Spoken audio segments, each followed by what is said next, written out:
Spring is here, and that's good news for just about everything. It's April 2nd, I guess, here in northeastern Ohio. Welcome to the E39 Source Channel. Yesterday I sunk about I started at 3:30. I went in the house at 10 o'clock working on the car, mostly exterior stuff with the body. We're in for a nice week here. As you can see, it's just around 70 degrees, very sunny. It's beautiful. And yesterday I did a full exterior detail on my 2000 M5. Pretty much did a basic wash. It was pretty dirty from being driven in the rain for a couple weeks. That's about all we get here in the spring, but maybe the next 10 days we can avoid some of that precipitation. So I just did the wash. After that, I wasn't really planning on it, but I had the time and energy, so why not, right? I went around and I did all of that crap that builds up in the winter. You get those tar spots like down here. It should be pretty perfect right now, but you get those little black specks of tar from the road and whatnot, a little bit of rust in the clear coat. So if you actually take some good wax or something like that and something hard under a towel, you rub hard enough, it's going to come out. So that's what took literally 6 or 7 hours yesterday to go around every square inch of the vehicle and get all of that out. So I'm back down to the beautiful Silverstone metallic paint now. It looks really good. I'm really happy with it. I did the wheels, I did the tires, I did the exhaust. I didn't do a lot inside. I did take a vacuum to it. But I got a bunch of channel comments when I was gone. I was in California for a week. And there's quite a few of the E39 M5s out there. I saw 4 or 5 just in LA. But I got a bunch of comments, when are you going to make your next video? So I thought I'd make this quick, another update video. I know I've made like 6 of these, but apparently some people like to watch them, so I'll keep them coming. But inside, you're familiar with the car. I do have several upgrades planned in the near future as I begin making more money from mowing lawns around here. That's definitely going to help me out. I have taken out my winter mats, which I think I mentioned before, and you can see the condition of these is good, but not great. Back in that corner, I obviously missed that, and I need to clean that out. And the mat is relatively clean right now, but you can see there's some white around there from salt. I don't know if the previous owner maybe didn't put in winter mats one year when he drove this car. It's really only that one that has the salt damage. But the rest of them, you're probably familiar if you own one of these cars. The backing. See, I've actually had to glue this pad on here. The backing, it's really thin material, and over time it wears and it starts to come apart. So I found replacement mats, OEM spec, from eagleday.com. So I plan on purchasing those within the upcoming weeks and throwing those in there. That'll be a nice refresh. And as I mentioned before, I do plan on upgrading the navigation system, and yes, I will be making videos entailing that process. This is a February of 2000 model, so I've got the old 4x3 display and the MK2 navigation computer.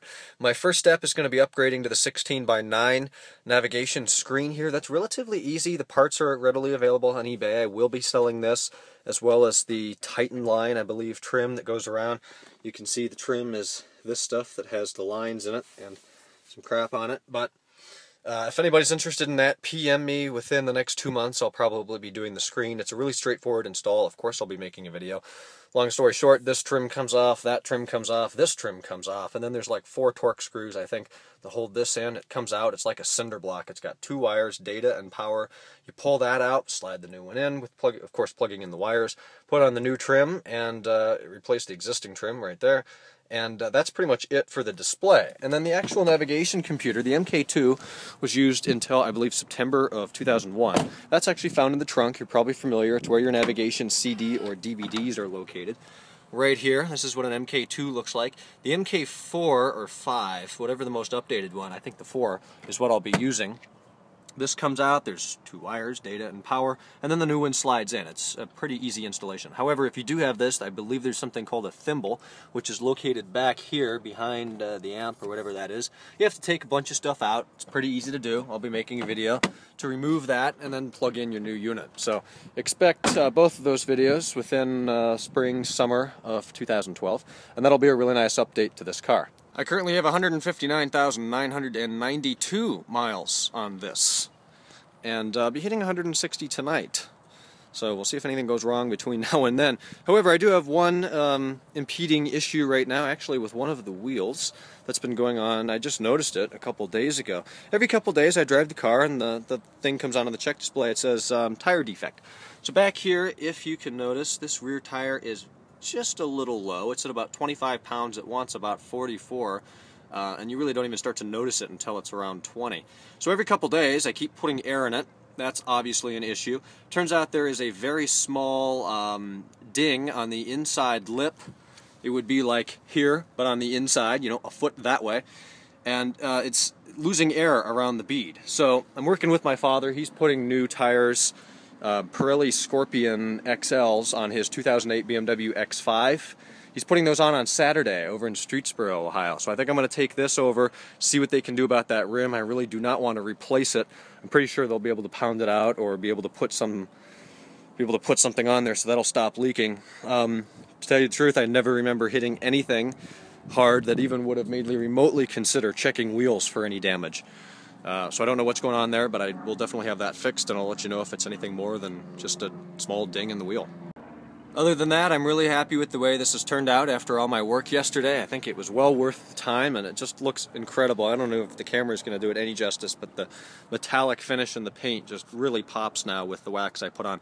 I have the Zano treatment kit from my dad for Christmas that I got, so I plan on putting that on in the upcoming months as the weather continues to improve and get better, and that should look really nice. It's the same stuff we use on our 1998 Ferrari 355. Here's the photo I took a year ago. This was on May 7th, 2011 at 8:46 in the morning. There we go, if we can focus up there.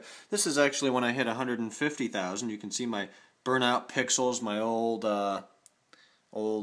head unit, whatever that thing is called with the gauges and whatnot. So in just about 11 months, I've put another 10,000 miles on. Probably won't be driving it as much over the next year. I'll aim for 12 months for the next 100,000. But it has been an expensive 100,000 miles. I'll let you know that. Mostly fixing issues that have built up with the car over the past 5 or 10 years. But I will make another video, as I've said for 3 months now, explaining what I did do in January and February this year to fix a lot of the issues that I had with the car. 508, April 2nd, 2012. There we go.